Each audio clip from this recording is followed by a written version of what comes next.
امام عالی مقام خیمہ جناب زینب میں تشریف لائے. کہا بھائی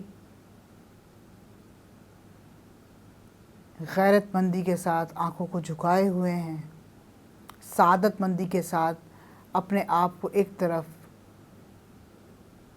قیام کرائے ہوئے ہیں، اور بہن زار و قطار رو رہی ہیں، کلثوم زار و قطار رو رہی ہیں. یکدم جناب سکینہ آئیں. بی بی نے جب یہ منظر دیکھا تو کہا بابا پھوپھی اماں کیوں رو رہی ہیں؟ کہا آپ کے چچا رخصت لینے آ گئے ہیں.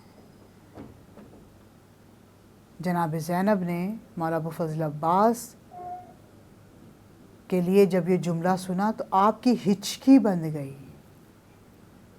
چاہنے والی بہن ہے نا، گود سے بھائی کو پالا ہے، پیار کیا ہے، پروان چڑھایا ہے، اپنا خون دیا ہے، سینچا ہے،